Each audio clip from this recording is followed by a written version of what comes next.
کہ عورت کے لیے جو عدت کے احکام ہیں شریعت میں، عدت ہے نا، شوہر اگر مر جائے تو قرآن کہتا ہے عورت کی عدت ہے 4 مہینے 10 دن، یہ ہے نا. شوہر نے طلاق دے دی تو 3 حیض، کتنی عدت ہے؟ 3 دفعہ مینسز آئیں گے. اگر عورت کو پریگننسی ہے تو بچے کی ولادت.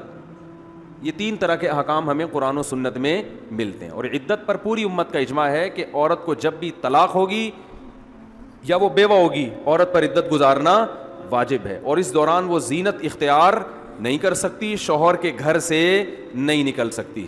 محترم کا دعویٰ یہ ہے کہ قرآن نے عدت کو اس لیے لازم کیا ہے کہ نسب کی حفاظت ہو. عورت فوراً طلاق ہوتے ہی کہیں شادی کرے گی تو یہ کنفیوژن ہو سکتی ہے کہ اس سے جو بچہ پیدا ہو رہا ہے ہو سکتا ہے پہلے والے کا ہو، تو پتہ نہیں چلے گا پہلے والے کا یا دوسرے والے کا. لہذا جہاں یہ کنفیوژن ختم ہو وہاں عورت کے لیے عدت گزارنا ضروری نہیں ہے. چنانچہ اگر الٹرا ساؤنڈ کے ذریعے یا ٹیسٹ کے ذریعے پتہ چل جائے طلاق کے بعد یا شوہر کے انتقال کے بعد کہ اس کے پیٹ میں، اس کے رحم میں بچہ نہیں ہے، اس کا رحم بالکل خالی ہے، تو اگلے دن کہیں شادی کر سکتی ہے وہ. اور اس کے لیے پھر شوہر کے گھر میں رہنا اور شوہر کا اس کو یہ سب چیزیں نہیں ہیں. تو میں ذرا یہ عدت کے حکام کے بارے میں بتا دوں. غامدی صاحب نے ارشاد فرمایا کہ ایکچولی عدت جو ہے وہ اس کا جو فلسفہ ہے وہ یہ تھا کہ عورت کو جب طلاق ہوگی یا وہ بیوہ ہوگی تو عین ممکن ہے اس کے پیٹ میں بچہ ہو، اس کے پیٹ میں کیا ہو؟ بچہ ہو.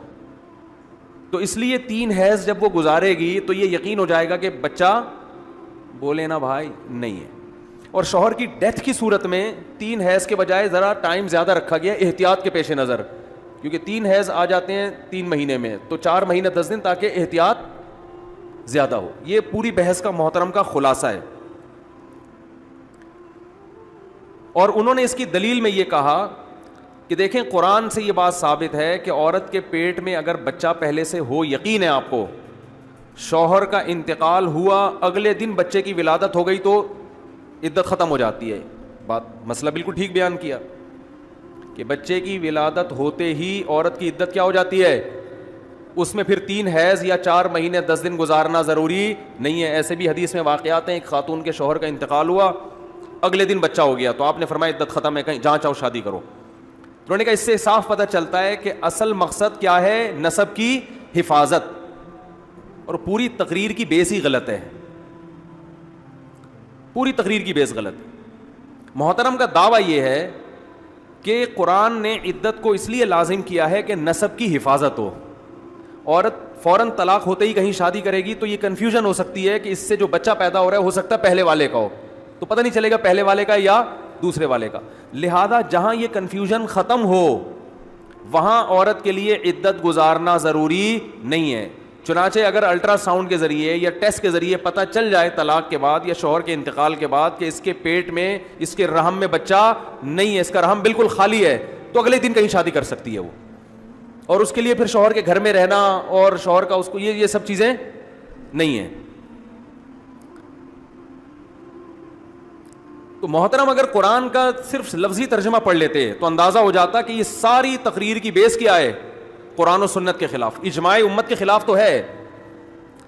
اگر مقصد صرف یہ ہوتا کہ عورت کے پیٹ میں یہ ثابت ہو جاتا کہ بچہ نہیں ہے تو یہ 3 حیض ضروری نہیں ہے، یہ 1 حیض سے بھی پتہ چل جاتا ہے. بات آ رہی ہے سمجھ میں؟